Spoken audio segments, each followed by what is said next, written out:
Saya mau kita belajar tentang hal-hal yang sifatnya supranatural. Hal-hal yang sifatnya itu tidak bisa dipikirkan oleh pikiran manusia. Mungkin bagi kita saat ini, apa masih ada? Tetapi kalau saudara dan saya mau tumbuh di dalam iman, kita tidak bisa berjalan dengan yang natural saja. Saudara, waktu saudara berdoa dan percaya, expect hal-hal yang supranatural. Karena Allah kita itu Allah yang supranatural. Allah kita itu adalah Allah-Allah yang melakukan hal-hal yang ajaib.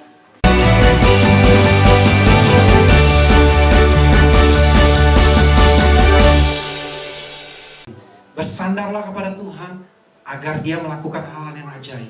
Saya pun sedang belajar untuk Tuhan. Saya mau menantikan Tuhan. Supranatural, hal-hal yang luar biasa. Dari satu buli Tuhan bisa cukupkan semuanya. Ada amin, saudara.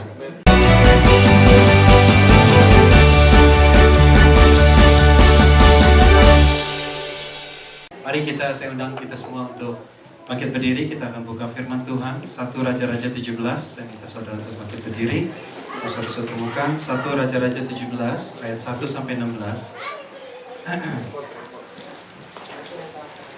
Kalau sudah dapat Alkitab boleh bangkit berdiri. Kita akan baca bergantian 1 Raja-Raja pasal yang ke-17 ayat 1 sampai yang ke-16. Oke, saya tunggu, masih ada beberapa yang masih duduk. Kalau sudah dapat boleh bangkit berdiri.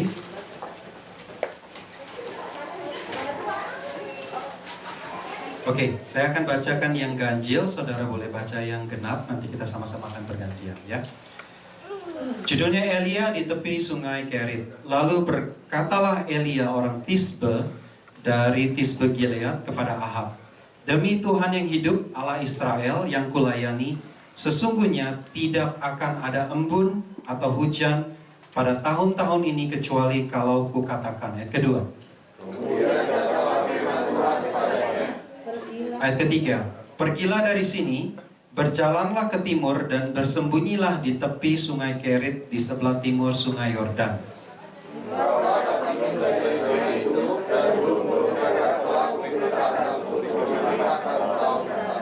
Ayat kelima, lalu ia pergi dan melakukan seperti firman Tuhan.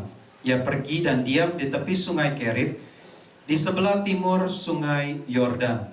Pada waktu pagi dan petang, burung-burung gagak membawa roti dan daging kepadanya, dan dia minum dari sungai itu. Ayat yang ketujuh, tetapi sesudah beberapa waktu, sungai itu menjadi kering, sebab hujan tiada turun di negeri itu. Bersiaplah, pergi ke Sarfat yang termasuk wilayah Sidon, dan diamlah di sana. Ketahuilah, aku telah memerintahkan seorang janda untuk memberi engkau makan. Sesudah dia bersiap, lalu pergi ke Sarfat. Setelah ia sampai di pintu gerbang kota itu, tampaklah di sana seorang janda sedang membakar kayu api. Dia berseru kepada perempuan itu, katanya, cobalah ambil bagiku sedikit air dalam kendi, supaya aku minum. Ayat ke-11, ketika perempuan itu pergi mengambilnya, ia berseru lagi, cobalah ambil juga bagiku sepotong roti. Perempuan itu menjawab, demi Tuhan Allahmu yang hidup, sesungguhnya tidak ada roti padaku sedikit pun, kecuali segenggam tepung dalam tempayan dan sedikit minyak dalam buli-buli. Dan sekarang aku sedang mengumpulkan 2-3 potong kayu api. Kemudian aku mau pulang dan membawa bagiku beberapa minyak. Dan setelah kami memakannya, maka kami akan mati. Ayat ke-13, tetapi Elia berkata kepadanya, janganlah takut, pulanglah, buatlah seperti yang kau katakan, tetapi buatlah lebih dahulu bagiku sepotong roti bundar kecil daripadanya, dan bawalah kepadaku. Kemudian barulah kau buat bagimu dan bagi anakmu. 14. Sebab beginilah firman Tuhan Allah Israel, tepung dalam tempayan itu tidak akan habis, dan minyak dalam buli-buli itu tidak akan berkurang, sampai pada waktu Tuhan memberi hujan. Lalu pergilah perempuan itu dan berbuat seperti yang dikatakan Elia. Maka perempuan itu dan dia serta anak perempuan itu mendapat makan beberapa waktu lamanya. 16 yang terakhir. pakaian itu tidak habis dan minyak dalam buli-buli itu tidak berkurang, seperti firman Tuhan yang diucapkannya dengan perantaraan Elia. Mari kita tunduk kepala, kita berdoa. Bapa dalam sorga, terima kasih Tuhan, kami sebentar mau duduk diam untuk mendengar akan firman-Mu. Biarlah ya Tuhan Kau berbicara kepada setiap kami. Mari ya Roh Kudus Tuhan, Kau yang memimpin Tuhan, membuka setiap hati. Sehingga kalau firman Tuhan ditaburkan, boleh ini Tuhan menjamah, menguatkan, memulihkan ya Tuhan, dan boleh membangun setiap daripada kami. Mari Roh Kudus Tuhan bekerja secara bebas. Kami berdoa Engkau membajak setiap hati di tempat ini melalui firman-Mu. Di dalam nama Tuhan Yesus kami berdoa. Amin. Silakan duduk saudara. Judul daripada firman Tuhan atau tema daripada firman Tuhan pada hari ini adalah penyediaan Tuhan. Ya. Jadi hari ini kita akan belajar tentang bagaimana Tuhan itu menyediakan bagi orang-orang yang percaya dan bersandar kepada Dia. Saya pastor juga tahun ini adalah tahun penyediaan Tuhan, is the year of provision. Dan tahun ini kita mau belajar bagaimana kita itu bisa naik level dari firman Tuhan yang kita pelajari sebentar ini, dan bagaimana kita itu bisa bukan hanya belajar bagaimana kita itu disediakan oleh Tuhan, tetapi bagaimana kita itu belajar mulai percaya. Ya, dari pembacaan Alkitab ini kita akan belajar dari dua karakter. Satu dari karakter Elia, kedua adalah dari karakter janda Sarfat. Mungkin banyak dari kita pernah dengar tentang firman ini ya, tentang janda Sarfat. Tetapi hari ini kita akan belajar bagaimana dua orang ini memiliki satu sisi yang unik yang kita bisa pelajari, bagaimana penyediaan Tuhan yang luar biasa, dan kita bisa mendapatkan berkat dari firman Tuhan pada pagi hari ini. Saudara, dalam kehidupan kita sehari-hari seringkali kita itu take it for granted. Seringkali kita itu lebih biasa-biasa saja ya, hal-hal yang normal yang sudah menjadi bagian kita.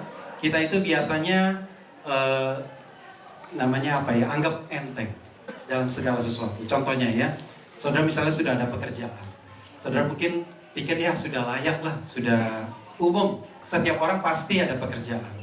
Jadi dengan demikian pekerjaan kita itu kadang-kadang kita anggap enteng. Padahal itu adalah sebenarnya satu berkat Tuhan. Ya, kadang-kadang kita take it for granted, seakan-akan kita bilang, kalau saya nggak kerja di sini, saya bisa kerja di tempat lain. Belum tentu, saudara. Kadang-kadang kita tidak sadari bahwa dalam pekerjaan yang Allah berikan kepada kita, itu sebenarnya adalah tempat di mana Tuhan mau kita ditempatkan. Jadi, dalam penyediaan Tuhan itu, dalam kehidupan kita sehari-hari, sebenarnya Allah sudah sediakan.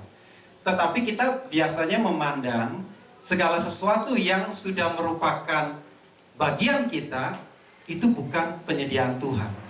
Ya, contohnya, kalau saudara punya suami dan suami saudara bekerja, saudara mendapatkan suami mendapatkan gaji misalnya, saudara pikir itu adalah hasil kerja manusia sehingga saudara mendapatkan hasil.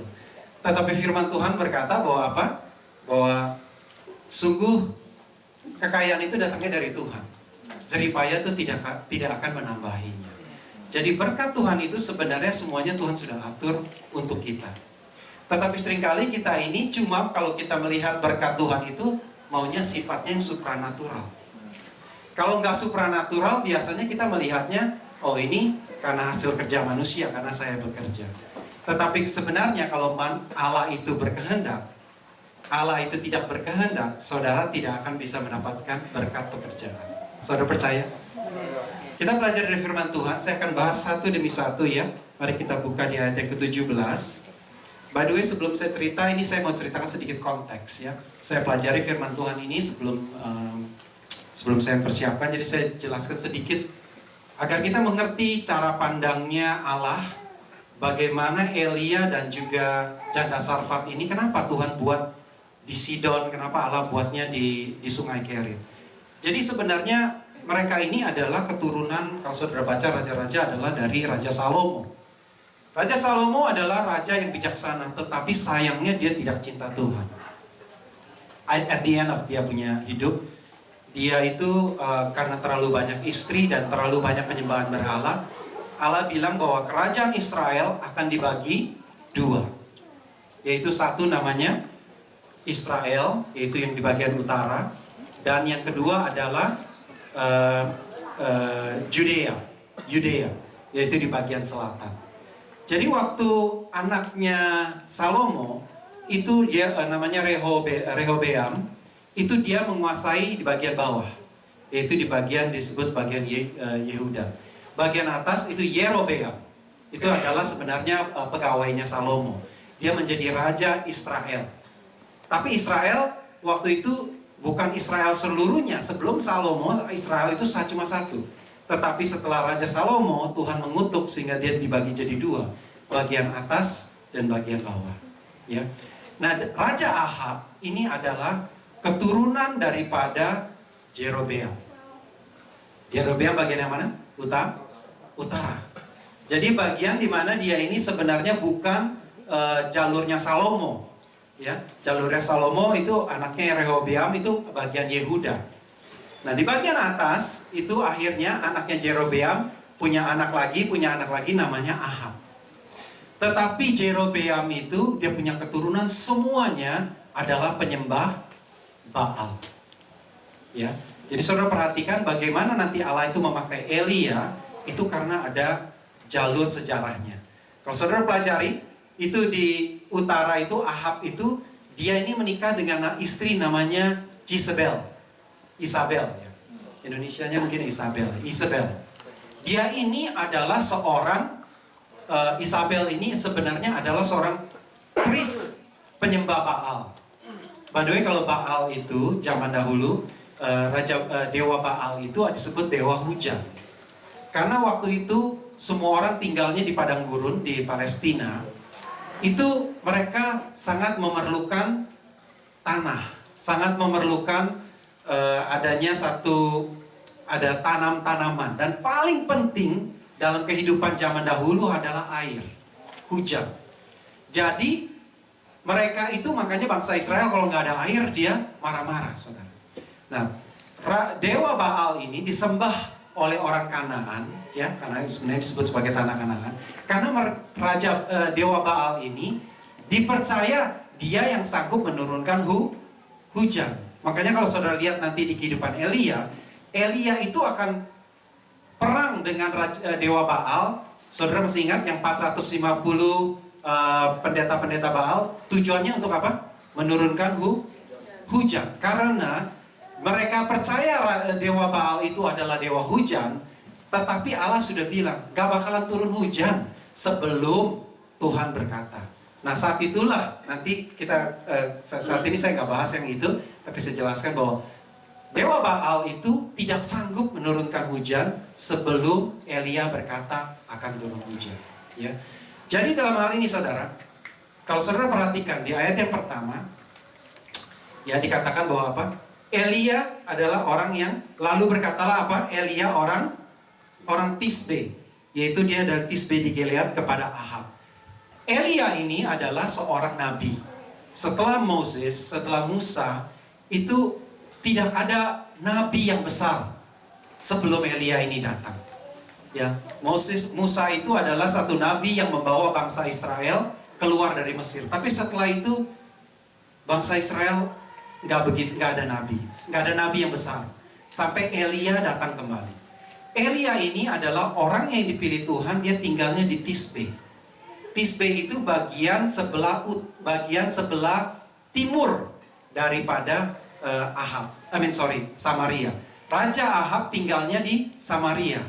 Samaria itu adalah tempat tinggal, tempat satu kota yang dibangun oleh Raja Ahab, di mana di sana itu Raja Israel yang bagian utara itu tinggal di sana. Elia dikirim datang kepada kota Samaria. Elia berkata apa kepada Ahab? Ahab, kembali ingat saudara, Raja Ahab adalah seorang raja yang menyembah dewa Baal.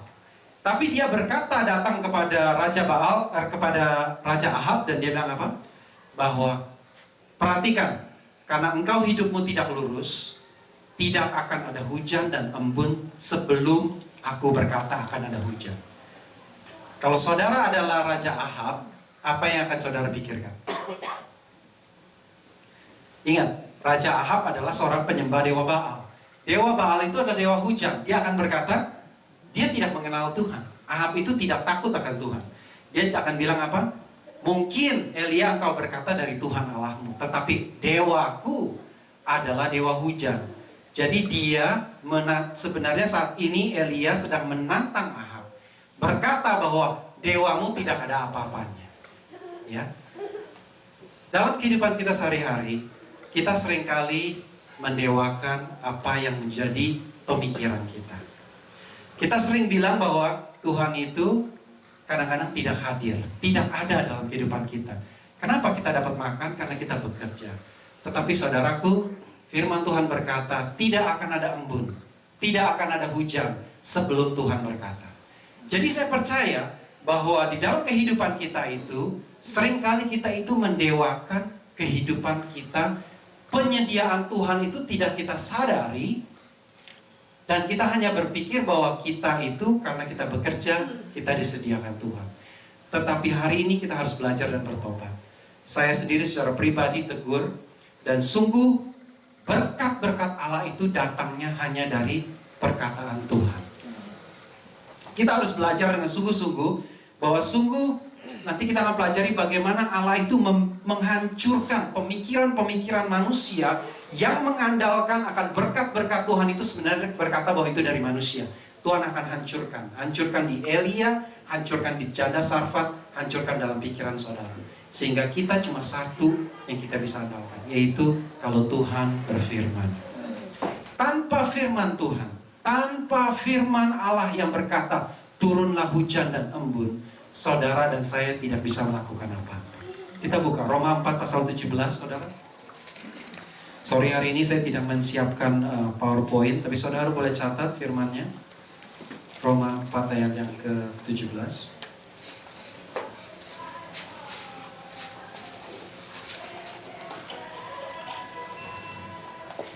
Sama-sama ya kita baca. Ayat ke-17, kalau saudara sudah siap, kita sama-sama katakan 1, 2, 3. Seperti ada tertulis, engkau telah kutetapkan menjadi bapa banyak bangsa, di hadapan Allah yang kepadanya ia percaya, yaitu Allah yang menghidupkan orang mati, dan yang menjadikan dengan firman-Nya apa yang tidak ada menjadi ada. Jadi segala sesuatu itu diciptakan oleh firman Tuhan. Kita memiliki udara untuk kita bernafas. Semua yang kita miliki itu semuanya berasal dari firman Tuhan. Jadi jangan kita itu menjadi sombong. Seringkali ya, kita itu menjadi sombong dan kita mengandalkan hal-hal yang kelihatan dengan mata kita. Contoh, pekerjaan kita ya. Saudara mungkin tidak sadari, saya pun saat pertama tidak sadari. Tetapi mulai dari pertengahan tahun lalu sampai saat ini, Tuhan membentuk saya dan Lili, keluarga kami. Apa yang sering kali kami andalkan, Allah itu bisa goyangkan. Sehingga saudara itu bisa melihat bahwa tanpa kemampuan itu, saudara tidak ada apa-apanya dan saudara hilang pegangan. Contoh ya, saudara mungkin dalam keluarga pikir begini, oh saya punya tabungan, misalnya. Saya nggak peduli dah, ekonomi mau bagaimana, yang penting saya ada tabungan di Indonesia atau ada apa. Ada apa-apa saya pulang ke Indonesia dan saya masih ada. Saudara jangan berpikir seperti itu. Karena nanti kalau Tuhan sedang goyangkan, apa yang engkau andalkan itu akan hilang. Saat itu engkau tidak ada pegangan lagi. Engkau jadi seperti orang bingung, gak punya pegangan apa-apa. Karena Tuhan menggoyangkan apa yang bisa digoncangkan. Sehingga tujuannya adalah biar engkau mengandal hanya kepada Tuhan. Ya, tidak akan ada hujan, tidak akan ada embun sebelum Tuhan itu berfirman, kata firman Tuhan. Lalu katakan apa? Demi Tuhan yang hidup, Allah Israel yang kulayani, sesungguhnya tidak akan ada embun atau hujan pada tahun-tahun ini, kecuali kalau ku katakan. Kemudian datanglah firman Tuhan kepadanya. Lalu Tuhan berkata kepada Elia apa? Jadi waktu Elia sudah mulai ngomong sama Ahab, Ahab ini adalah raja. Dia pasti kesel sama Elia. Lalu dia mulai kejar Elia. Elia ini dikejar-kejar oleh Raja Ahab. Dan Tuhan berkata dalam firman-Nya, bersembunyilah di tepi sungai Kidron. Ya. Jadi saat itu Elia, Tuhan bilang, pergi ke sungai Kitrit di sana. Sungai Kerit ya. Sungai Kerit. Dia berdiri, Allah suruh dia bersembunyi dan Allah berkata apa? Ini kembali perjanjian Tuhan. Berjalanlah ke timur dan bersembunyilah di tepi sungai Kerit di sebelah timur sungai Yordan. Engkau dapat minum dari sungai itu dan burung-burung gagak telah kuperintahkan untuk memberi engkau makan di sana. Jadi waktu Elia itu adalah seorang hamba Tuhan yang luar biasa, ya. Tetapi dia adalah seorang juga yang lemah. Walaupun dia sudah melihat luar biasanya Tuhan, kalau saudara perhatikan kehidupan Elia, dia juga up and down. Dia sudah menang membabat 450 pendeta Baal, dia mau minta mati nantinya. Ya, saudara kalau boleh baca terus di 1 Raja-Raja 18. Jadi Elia ini sebenarnya manusia biasa, seperti saudara dan saya. Cuma dia memiliki iman yang luar biasa. Akhirnya dalam akhir kehidupannya dia dibawa naik ke dalam sorga, ya. Saudara tahu. Jadi Elia ini Allah bilang, engkau bersembunyi di sungai Kerit, di sana aku akan sediakan. Jadi dalam kehidupan Elia, dia itu mulai duduk di sana. Dan by the way, ini kekeringan di dalam bangsa Israel ini 4 tahun. Jadi waktu Elia itu dibawa ke tanah Kerit, dia itu tinggal di sana, dikasih makan dan dikasih minum. Dikasih makanan, siapa yang bawain? Burung. Pagi dikasih makan roti dan daging, sore dikasih roti dan daging. Siapa yang mau, saudara? Siapa yang mau? Tiap sore, tiap pagi Tuhan datang kirim burung kasih saudara. Gak usah kerja, dikasih roti, dikasih daging, makan. Sore-sore datang lagi burung. Siapa yang mau, saudara? Siapa? Semua juga mau, betul? Semua juga mau. Ya, tapi akhirnya karena semuanya ini datangnya gampang, Elia pikirnya apa? Itu adalah hak saya. Saya sudah melayani Tuhan. Saya sudah ikut dengan Tuhan. Ini adalah bagian saya. Lama-lama Elia itu pikirannya bilang, andalan saya adalah burung. Tiap hari dikasih makan, tiap hari saya dapat minum dari sungai. Saya nggak perlu bekerja, saya nggak perlu apa-apa. Asal ada burung, saya akan tenang. Asal burungnya datang. Tetapi kenapa sih Tuhan itu begitu rumit, ya? Kalau saudara baca kitab Perjanjian Lama, Allah itu begitu complicated kadang-kadang. Kenapa? Allah nggak biarin aja deh sampai habis tahun keempat. Kenapa Allah mesti suruh dia ketemu janda Sarfat? Kenapa air di sungai itu berhenti? Ya, mari kita lanjutkan. Lalu ia pergi dan melakukan seperti firman Tuhan. Ia pergi dan diam di tepi sungai Kerit di sebelah timur sungai Yordan. Pada waktu pagi dan petang, burung-burung gagak membawa roti dan daging kepadanya dan ia minum dari sungai itu. Tetapi sesudah beberapa lama sungai itu apa? Menjadi kering sebab hujan tiada turun di negeri itu. Perhatikan. Kembali saya katakan, penyediaan Tuhan itu Allah berikan kepada kita hal yang sepertinya kelihatan dan sepele. Buat saudara, mungkin saudara meremehkan pekerjaan saudara atau hal-hal yang saudara anggap sudah lumrah. Tetapi satu saat Tuhan akan menggoncangkan. Sungai Kerit itu yang Elia biasa minum tiba-tiba menjadi kering. Allah sedang bekerja dalam kehidupan Elia, Allah sedang bekerja dalam kehidupan saudara dan saya. Kenapa Allah izinkan sungainya menjadi kering? Karena Elia sudah mulai berpikir bahwa yang penting ada sungai, yang penting ada burung, saya pasti cukup. Saudara dan saya mungkin mulai berpikir seperti itu. Penyediaan Tuhan yang bagi kita seakan-akan adalah milik kita, yang adalah kemampuan kita dari pekerjaan saya, dari hal ada yang saya lakukan, itu menjadi seakan-akan pegangan kita. Ya, tabungan kita, seperti saya bilang, rumah kita, atau suami kita. Saudara jangan main-main. Saudara mungkin mengandalkan kepada suami saudara, atau hal-hal yang bentuknya sementara. Kalau Tuhan ambil, what would you do? Kalau Tuhan ambil kesehatanmu, kesehatan suamimu, kesehatan dirimu sendiri. What would you do? Apa yang saudara akan lakukan? Apakah saudara tetap akan memiliki iman kepada Tuhan, atau saudara akan jadi bingung? Karena penyediaan Tuhan, kita pikir datangnya dari hal-hal yang demikian. Lalu Tuhan berkata kepada Elia apa? Engkau pergi ke Sidon, ke Sarfat. Di sana ada seorang janda. Saudara kalau baca, kalau saudara lihat ya, kebetulan pastor memberikan saya satu Bible, study Bible. Itu ada peta. Saya lagi bersiapkan, saya lihat, kebetulan saya lihat petanya. Ternyata dari Sungai Kerit itu ke Sidon, itu arahnya begini saudara. Kalau saudara lihat ini bagiannya ya, tadi saya bilang di utara itu adalah Israel, bawah itu Yudea. Sungai Kerit itu di sebelah timur, kayak New York sebelah kanan. Tetapi Sidon atau Sarfat itu di bagian atas, bagian San Francisco. Ya, kalau saudara perhatikan, itu ada di Sungai Kerit itu ada di New York, di timur, di New York. Dan itu Sidon itu ada di bagian utara, di bagian San Francisco di atas.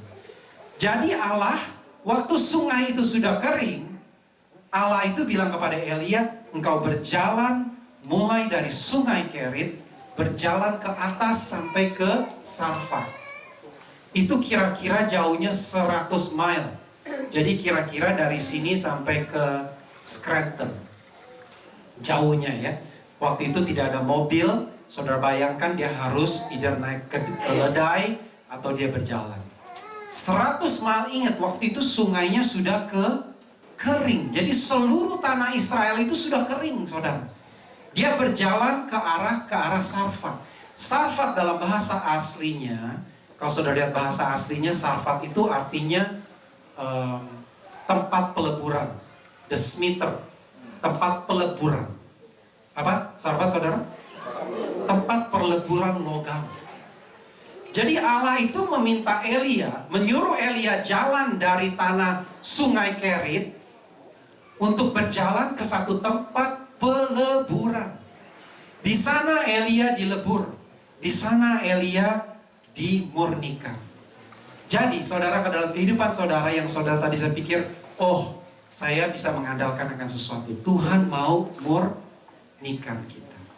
Kalau saudara saat ini di dalam satu keadaan di mana saudara tidak cukup, saudara mungkin hari ini sedang digoyangkan Tuhan. Tuhan mau saudara pergi ke Sarfat, yaitu di sana Allah akan melebur iman saudara. Saudara tahu dalam satu peleburan, kalau saudara melebur emas, itu yang dia, kenapa itu emas itu perlu dilebur? Kenapa? Apa Pak Bin? Betul, kotorannya itu naik.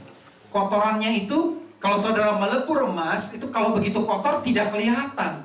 Ya, orang yang melebur emas itu nggak kelihatan mukanya. Tapi waktu kotorannya itu udah naik, diangkat, emas itu berkilat dan seperti kaca. Baru kelihatan muka orang yang melebur. Allah mau kita itu dilebur di Sarfat.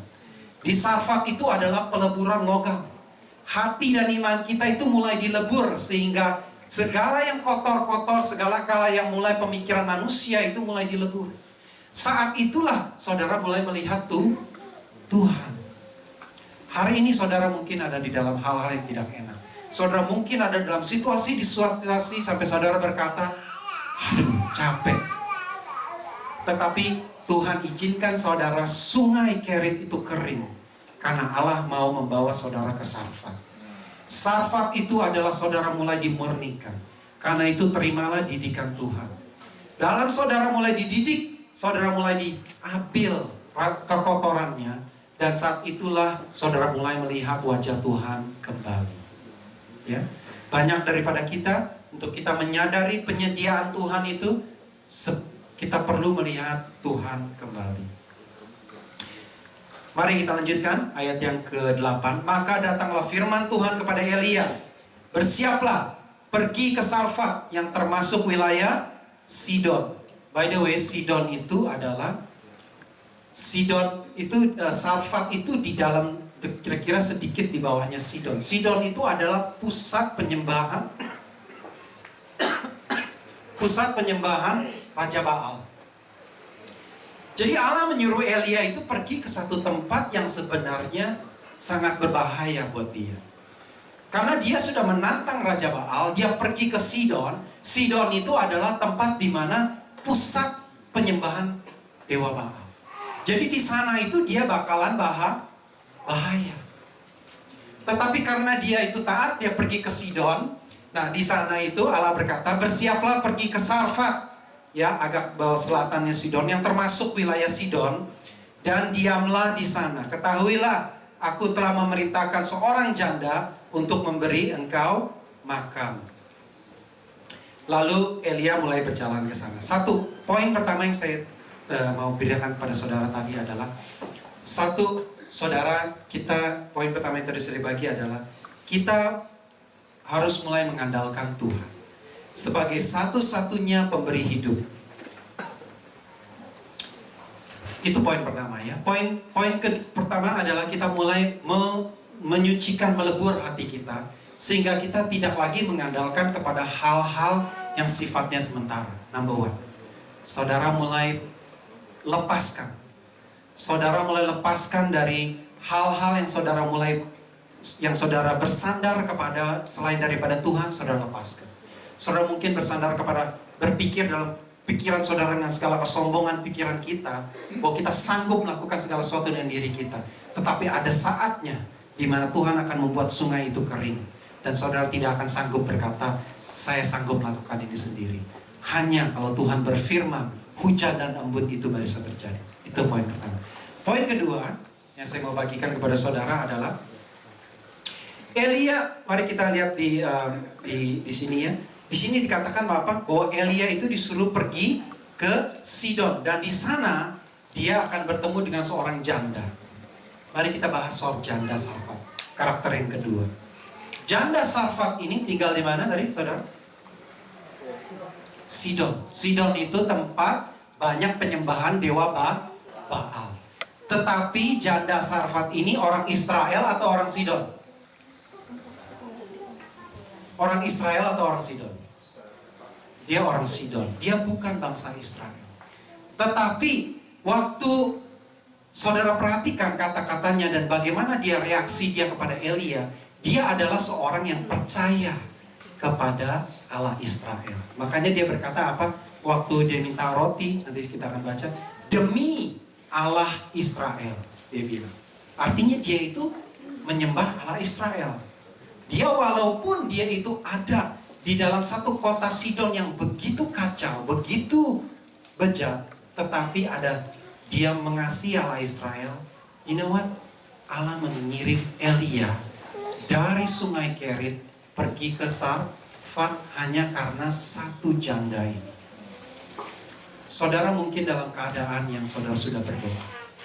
Saudara mungkin saat ini sudah berdoa kepada Tuhan, meminta kelepasan, dan saudara meminta penyediaan Tuhan, tetapi belum datang-datang.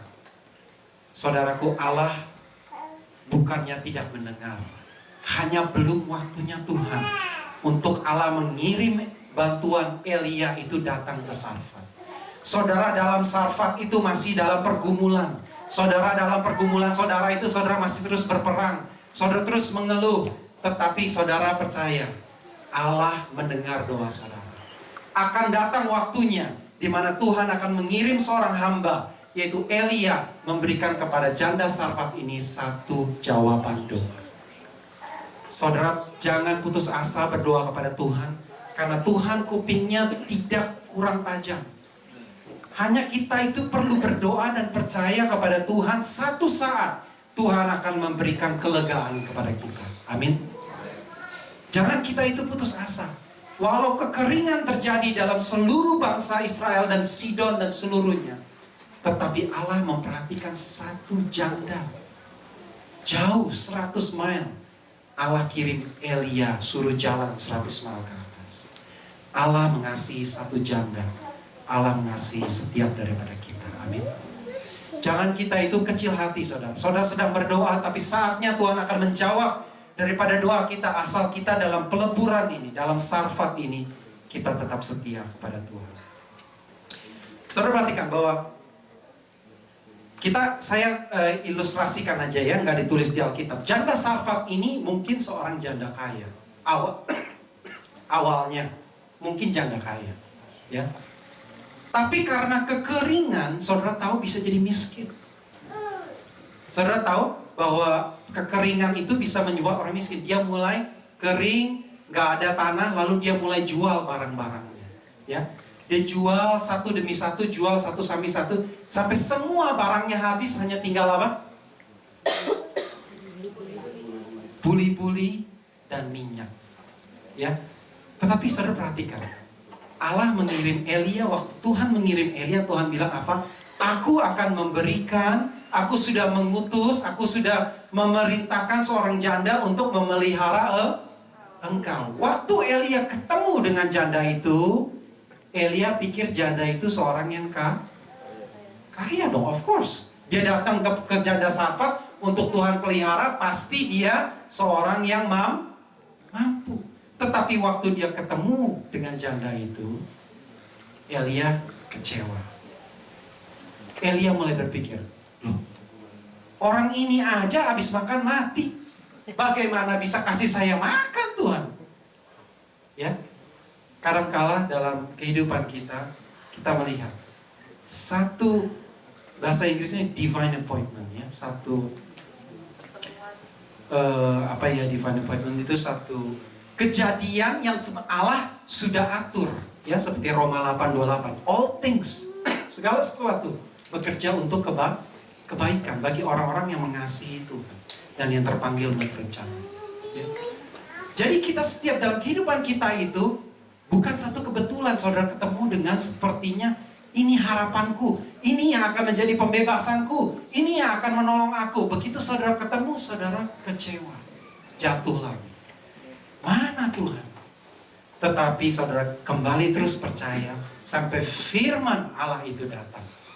Waktu firman Allah itu datang, Roma 4:17 itu berkata mulai dari yang tidak ada menjadi ada, semuanya dari firman. Saya menyadari dengan sepenuhnya bahwa kalau saudara mau mendapatkan sesuatu cuma dari firman, Allah itu sanggup berkata, jadilah terang, terang itu timbul. Semuanya cuma dari firman Allah. Tidak ada dari satu pun yang dari usaha kita membuat kita itu menjadi lebih kaya atau membuat kita itu menjadi lebih makmur atau lebih sehat. Tidak ada. Cuma minta satu, berfirmanlah Tuhan, maka yang tidak ada itu menjadi ada. Saudara, kita harus percaya dengan sungguh-sungguh. Dalam kehidupan kita, jangan mengandalkan kekuatan kita sendiri. Tapi dikatakan apa di sini? Sebab beginilah firman apa? Tuhan, ayat 14, ya. Sebab beginilah apa? Firman Tuhan. Janda miskin itu waktu ketemu dengan Elia, dia tidak punya apa-apa. Dia lagi ketemu dengan Elia itu, dia lagi kumpulin apa? Kayu. Untuk bakar itu buli-buli. Dan setelah itu dia mau makan dan dia akan mati. Saudara mungkin dalam keadaan situasi seperti janda Sarfat. Putus asa. Tidak ada kemampuan. Tidak ada lagi hal-hal yang saudara bisa andalkan, ya. Tetapi saat itu kalau firman Allah itu turun, firman dari Tuhan itu turun, dia membolak-balikan dari segala sesuatu, ya. Jadi saudara, ada divine appointment. Poin kedua yang saya mau bagikan hari ini adalah sebagai seorang janda yang tidak memiliki apa-apa, saudara, kita harus belajar mengandal kepada Tuhan dan membuat Allah itu menjadi satu-satunya, ya. Mari kita teruskan ayat yang selanjutnya adalah sebab beginilah.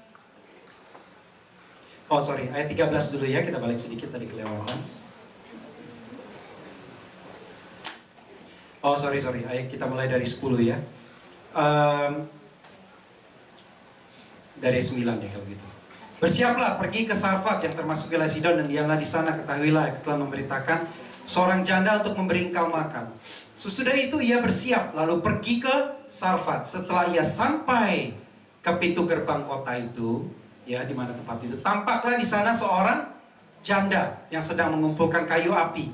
Ia berseru kepada perempuan itu, katanya, cobalah ambil bagiku sedikit air dalam kendi supaya aku minum. Ketika perempuan itu pergi mengambilnya, ia berseru lagi, cobalah ambil juga bagiku sepotong roti. Kadang-kala Tuhan itu suka bercanda, saudara. Betul? Saya kalau baca Alkitab ya kadang-kadang saya lihat, aduh, Tuhan itu suka bercanda sebenarnya. Seperti saya bilang beberapa minggu yang lalu, saya lagi baca kitab Perjanjian Lama ya, Kejadian, Keluaran, dan seterusnya, Imamat.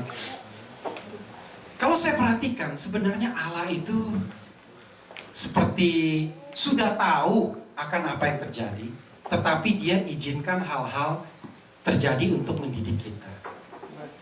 Ya, kalau perhatikan itu bangsa Mesir, Allah sudah tahu. Situ Firaun pasti hatinya keras. Allah sudah tahu. Dia udah bilang dari awal bahwa aku akan suruh engkau pergi ke Mesir, Musa, dan nanti engkau akan bawa itu bangsa. Tetapi Firaun hatinya akan keras. Sampai nanti, belum ada kutuknya datang. Sampai nanti, ya, kutuk yang terakhir, di mana anaknya akan diambil, dia baru melepaskan engkau. Allah sudah tahu. Kenapa sih Allah nggak langsung aja kutuk yang ke-10? Kenapa? Kenapa Allah mesti ada 1, 2, 3, 4 sampai ke 10? Ada katak, ada semuanya. Kenapa? Karena semuanya Allah itu bentuknya seperti itu, proses. Satu hal lagi yang saya perhatikan, Allah itu sebenarnya Allah yang sempurna. Allah yang detail. Saya baca kitab Imamat, bosen saudara bacanya. Why? Karena begitu detail. Allah kita itu ternyata Allah yang detail. Allah bilang bahwa tingginya mesti 1 hasta. Itu dombanya mesti sebegini. Ada tumpangin tangan. Dan kemudian itu dia harus ditaruhnya di sini. Pada waktu sore harus seperti ini. Pada waktu siang harus seperti ini. Allah, saya kadang-kadang bilang dalam diri saya, Allah begitu detail ya. Allah begitu sampai 1 senti 1 hasta aja nggak boleh beda. Allah ternyata adalah Tuhan kita adalah Allah yang detail. Lalu saya merenungkan kembali, baru saya berkata, oh iya benar. Saudara lihat tubuh saudara. Ada nggak yang salah? Ada nggak yang salah? Tidak ada saudara. Kenapa? Karena sudah diprogram oleh Allah demikian rupa secara detail.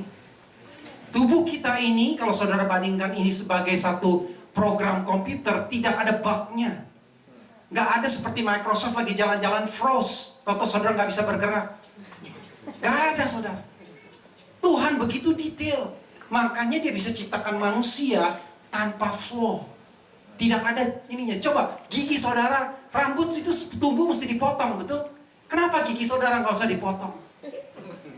Karena Allah sudah desain seperti itu, saudara. Allah begitu detail.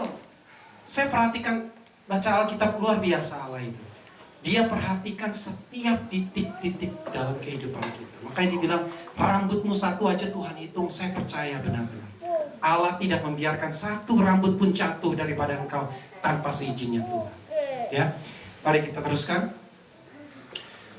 Di sini dikatakan apa? Bahwa perempuan itu menjawab, demi Tuhan Allahmu, ya. Makanya di sini dikatakan bahwa dia adalah Allah yang orang yang percaya, yang hidup. Sesungguhnya tidak ada roti padaku sedikit pun kecuali segenggam tepung dalam tempayan dan sedikit minyak dalam buli-buli. Dan sekarang aku sedang mengumpulkan 2-3 potong kayu api, kemudian aku mau pulang dan mengolahnya bagiku dan bagi anakku. Tapi Elia berkata, janganlah takut, pulanglah, buatlah seperti yang kau katakan, tapi buatlah lebih dahulu bagiku sepotong roti bundar kecil daripadanya dan bawalah kepadaku. Kemudian barulah kau buat bagiku dan bagi anakku. Jadi Elia berkata ini bukan dari diri dia. Elia berkata bahwa engkau udah susah hidupnya. Ya, sebagai manusia engkau mungkin gak tega, betul? Engkau lihat orang yang sudah susah, mungkin engkau datang kepada orang itu dan berkata, ya udah deh, kamu makan aja deh, ya, roti bundar itu. Tapi tidak. Elia bilang apa? Ya, bikin itu roti, tapi jangan kamu makan dulu. Berikan kepada aku dulu. Ya, Tuhan itu suka bercanda.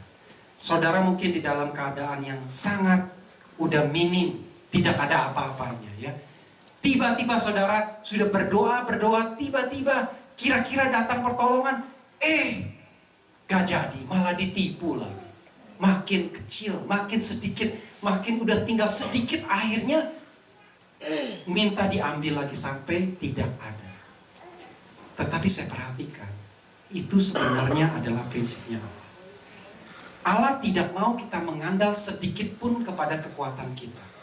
Saudara ingat, Abraham dan Ishak. Anaknya ada berapa saudara? Ishak itu anaknya yang dia anak perjanjiannya cuma satu. Dia ada Ismail, tapi Tuhan menolak Ismail. Tetapi Ishak cuma anak satu-satunya. Dia umurnya sudah berapa waktu dilahirkan Ishak? Waktu melahirkan Ishak berapa? 100. Kalau Ishaknya mati, dia korbankan, dia masih bisa punya anak lagi nggak menurut dia? Mungkin tidak bisa. Tetapi karena dia terlalu sayang kepada Ishak, Allah berkata apa? Ambil anakmu, korbankan. Ya, yang satu-satunya dari milikmu, yang satu-satunya yang kau cuma punya, yang terakhir. Tuhan bilang apa? Ambil. Kenapa? Karena Allah tidak mau kita mengandal kepada sedikit pun. Walaupun cuma sedikit, Allah bilang ambil. Karena dari yang sedikit itu Allah bisa pakai. Akhirnya waktu Abraham menyerahkan Ishak, Ishak itu dipakai menjadi keturunan bapa bangsa-bangsa. Amin. Sampai sekarang. Jadi yang poin ketiga yang saya mau ambil adalah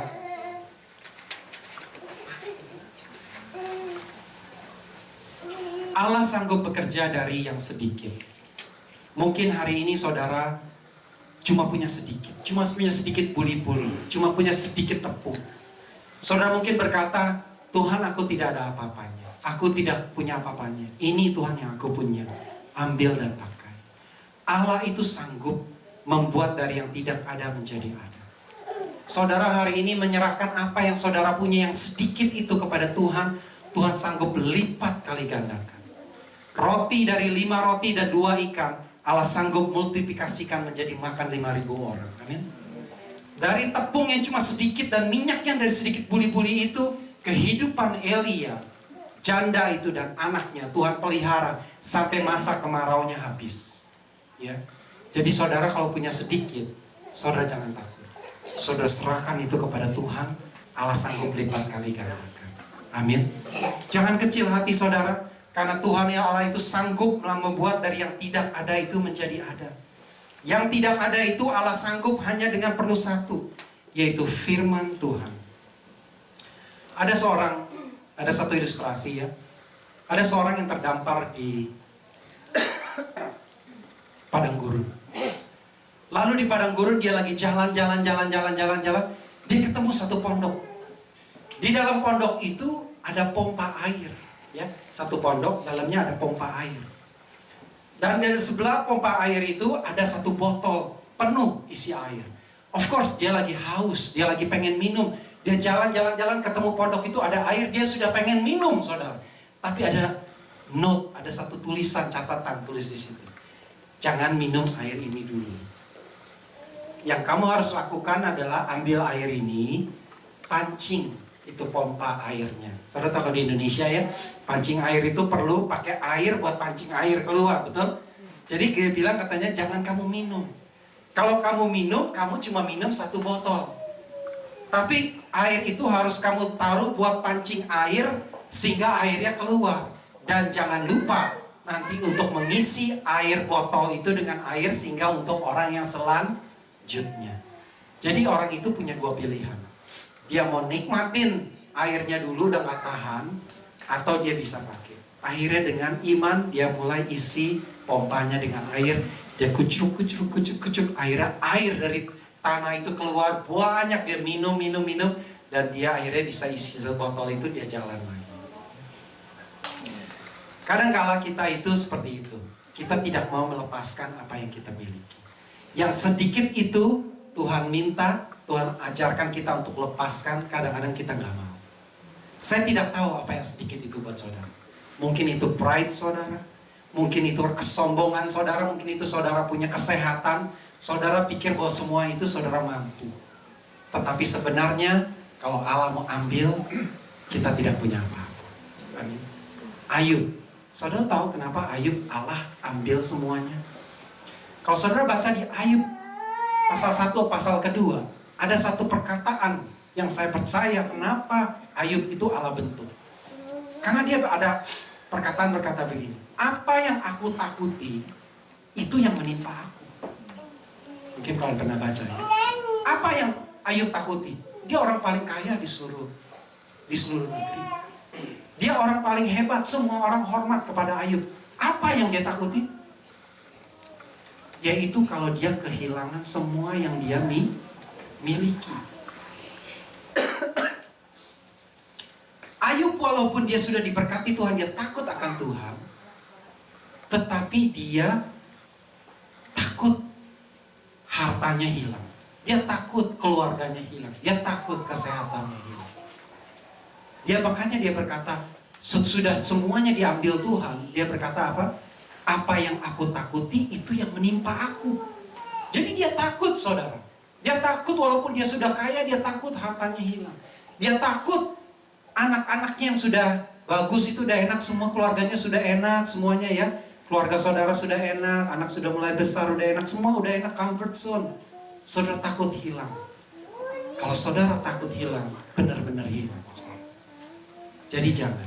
Ya. Allah mengizinkan Ayub itu dibentuk sampai habis semuanya. Tidak ada satupun yang dia bisa handalkan selain kepada Tuhan. Tetapi waktu Tuhan berfirman, Tuhan lipat kali gandakan dia menjadi 2 kali lipat. Ya, kembali, semuanya itu adalah di tangan Tuhan. Tidak ada dalam tangan kita.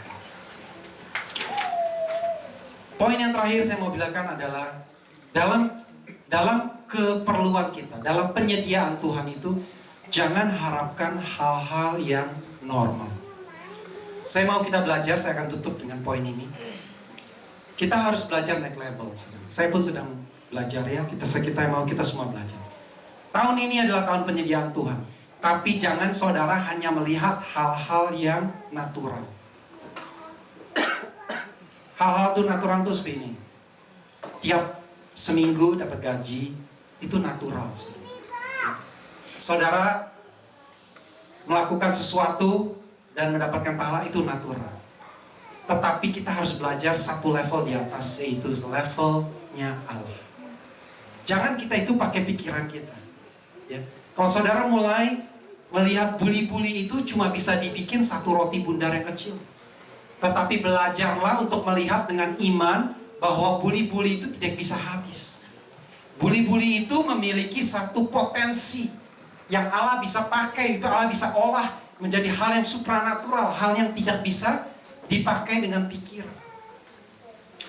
Ada seorang hamba Tuhan namanya George Muller. George Muller tahun 1830-an. Dia adalah seorang hamba Tuhan yang membangun satu rumah yatim piatu. Rumah yatim piatu itu, tapi dia sudah berkeputusan kepada Tuhan. Dia bilang apa? Bahwa kalau saya membangun ini tempat Tuhan, saya tidak mau minta-minta sumbangan untuk orang yatim piatu ini. Saya mau Engkau yang menyediakan secara supranatural. Satu kali, ada satu cerita ya, diceritakan George Muller ini. Dia pagi-pagi tidak ada makanan untuk anak-anaknya, kira-kira 100 orang begitu ya, anak yatim piatu dalam rumahnya. Semuanya udah disiapin. Udah disiapin piring, gelas, apa segala semuanya. Tapi tidak ada roti, tidak ada susu pagi itu. Tapi dia berdoa, Tuhan terima kasih Engkau akan sediakan. Begitu habis doanya, tiba-tiba ada yang ketok pintu. Yang datang adalah seorang tukang roti. Dia bilang apa? Semalaman saya nggak bisa tidur. Saya semalaman nggak bisa tidur. Saya punya feeling seakan-akan rumah kamu ini tidak ada roti. Jadi saya buatin roti, semuanya dikasih makan. Dia lagi bikin roti, lagi dia bawa roti, ada yang ketok pintu lagi. Ternyata tukang susu, dia punya mobil delivery tukang antar susu itu rusak di depan rumah yatim piatu. Lalu dia bilang apa? Pak pemilik yatim piatu, saya perlu betulin mobil saya, cuma terlalu berat, kamu rusak. Boleh nggak susunya saya taruh semua di rumah yatim piatu ini untuk saya bisa betulin mobilnya? Ya. Lalu George Muller memuji Tuhan. Saudara, saya mau kita belajar tentang hal-hal yang sifatnya supranatural. Hal-hal yang sifatnya itu tidak bisa dipikirkan oleh pikiran manusia. Mungkin bagi kita saat ini, apa masih ada? Tetapi kalau saudara dan saya mau tumbuh di dalam iman, kita tidak bisa berjalan dengan yang natural saja. Saudara, waktu saudara berdoa dan percaya, expect hal-hal yang supranatural. Karena Allah kita itu Allah yang supranatural. Allah kita itu adalah Allah-Allah yang melakukan hal-hal yang ajaib. Jangan kita itu hanya mengandalkan hal-hal paycheck demi paycheck atau ini semua. Itu semua terlalu natural buat Allah. Itu semua akan mengandalkan kekuatanmu sendiri. Bersandarlah kepada Tuhan agar Dia melakukan hal-hal yang ajaib. Saya pun sedang belajar untuk Tuhan. Saya mau menantikan Tuhan. Supranatural, hal-hal yang luar biasa. Dari satu buli Tuhan bisa cukupkan semua. Ada amin, saudara. Penyediaan Tuhan itu adalah buat kita agar poin pertama, saudara lepaskan dari yang saudara pikir itu dari diri saudara. Lepaskan. Saudara hanya mengandalkan kepada Tuhan. Kedua, sebagai janda Sarfat, saudara jangan saudara putus asa. Saudara sudah berdoa, tapi waktunya akan Tuhan jawab. Saudara, Tuhan itu kupingnya tidak kurang tajam. Dia sudah mendengar, Dia akan kirim seorang janda di Sidon. Cuma satu, Allah kirim Elia. Saudara, Allah akan jawab doa saudara. Amin. Yang poin ketiga adalah dari yang sedikit itu Allah sanggup membuat multiplikasi.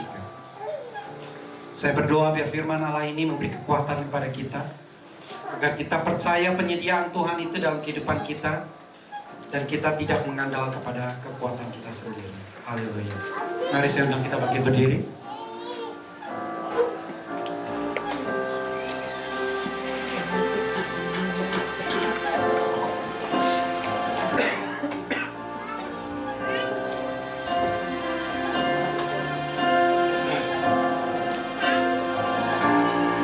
Kita juga akan siapkan hati kita untuk menerima tubuh dan darah Kristus.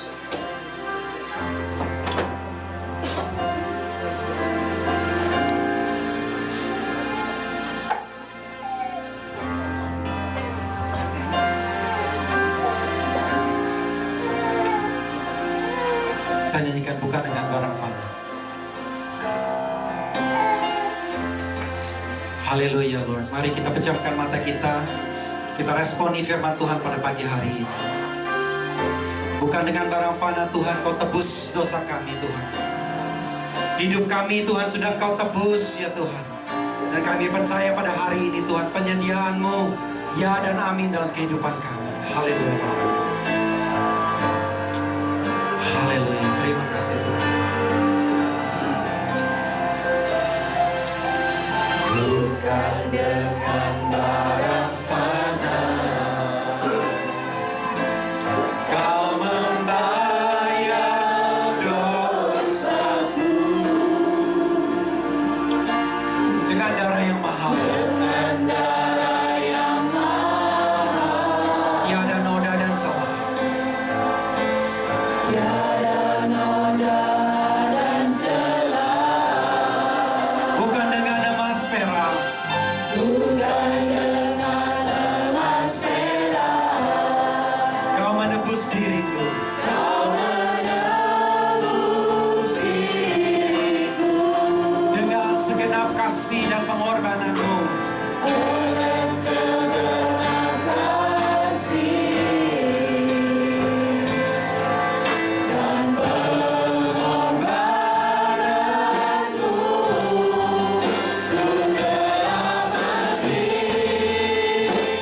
dan tinggalkan cara hidupku yang lama. Cara hidupku yang lama semuanya sia-sia.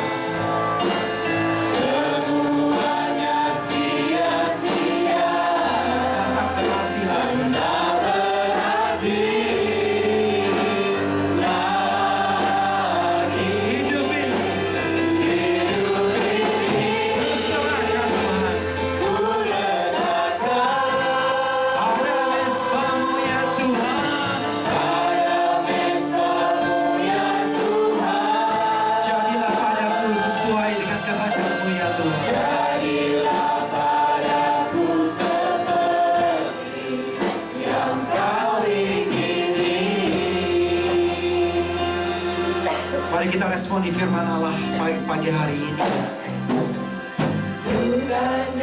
Saudara mungkin dalam keadaan yang kering saat ini, seperti sungai Kirit yang sudah kering dalam kehidupan saudara.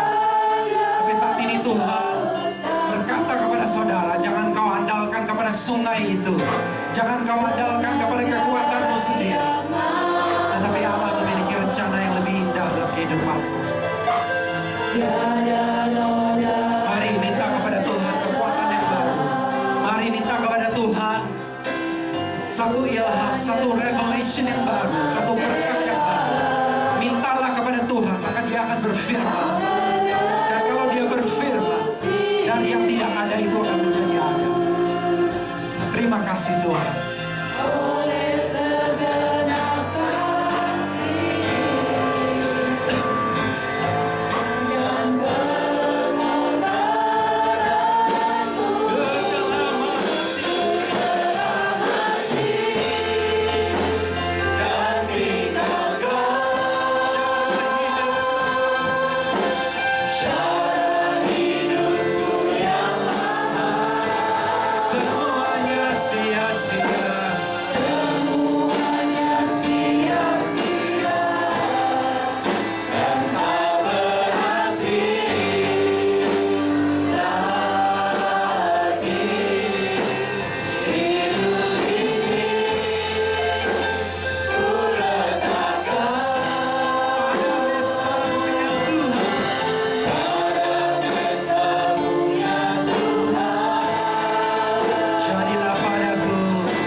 Berbicara kepada setiap hati di tempat ini.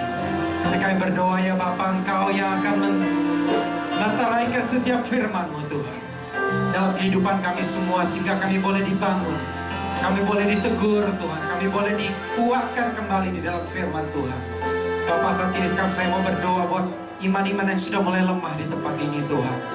Mari ya Tuhan, Kau revive kembali ya Bapak. Tuhan, bangkitkan kembali iman-iman yang sudah mulai lemah di tempat ini Tuhan. Saat ini ya Bapak, aku mohon kuasa Roh Kudus menjamah setiap daripada kami Tuhan. Biar hati-hati ini Tuhan diperbaharui kembali. Hati-hati ini kembali dibaca kembali ya Tuhan, dan boleh datang kepada Engkau kembali. Mari ya Roh Kudus Tuhan, Kau bekerja lebih heran lagi. Kau jamah kehidupan kami lebih lagi ya Tuhan. Di dalam nama Tuhan Yesus. Haleluya.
Bagian daripada firman Tuhan yang kita jalani pada pagi hari. Silakan jemaat bisa maju ke depan dan mengambil bijaman tulis ini, dan selanjutnya kita akan berdoa bersama-sama.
berkata kepadamu, aku tidak akan memakannya lagi sampai ia beroleh kegenapannya dalam kerajaan Allah. Kemudian Yesus mengambil sebuah cawan, mengucap syukur, berkata, ambillah ini dan bagikanlah di antara kamu. Sebab aku berkata kepada kamu, mulai dari sekarang ini aku tidak akan minum lagi hasil pokok anggur sampai kerajaan Allah telah datang. Lalu ia mengambil roti, mengucap syukur, memecah-mecahkannya dan memberikannya kepada mereka. Katanya, inilah tubuhku yang diserahkan bagimu. Perbuatlah ini menjadi peringatan akan aku. Terima kasih Tuhan Yesus. Pada saat ini kami memperingati kembali hari di mana Engkau diserahkan untuk menjadi korban, untuk menebus dosa kami. Ialah tubuh dan darah Kristus boleh terus menjadi bagian dalam kehidupan kami. Biarlah Tuhan, kehidupan kami boleh terus makan dari roti ini dan minum dari anggur, sehingga kami beroleh kehidupan yang kekal di dalam Engkau. Terima kasih untuk firman-Mu Bapa yang sudah Kau tabur pada hari ini Tuhan. Kami tahu di mana Kau memelihara janda itu, Kau juga memelihara kehidupan kami semua. Kami tahu kami tidak akan kekurangan ya Bapa. Terima kasih Tuhan. Kami mau makan roti ini saat ini di dalam nama Tuhan Yesus.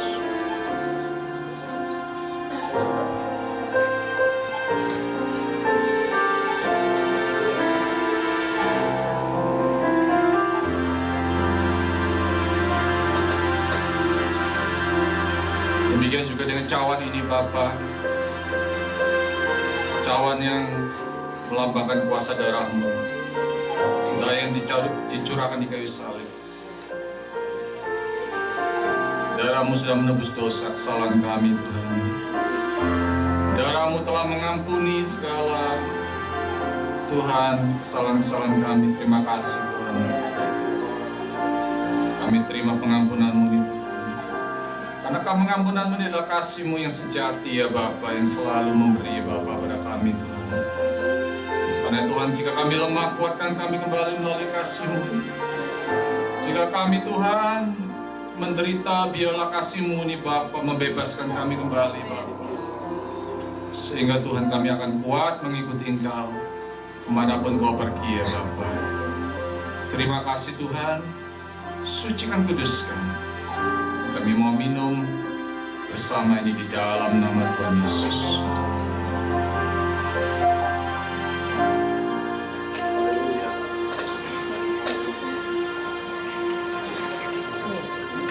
Haleluya. Haleluya. Mari kita ucapkan syukur kepada Tuhan. Kami mengucap syukur.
Kami mengucap syukur. Kami mengucap syukur pada siang hari ini. Kami mengucap syukur Bapa atas segala keberadaan-Mu ya Bapa. Terima kasih Tuhan. Di dalam nama Tuhan Yesus Kristus, kita sudah menerima kasih Allah. Katakan amin. Amin. Silakan duduk.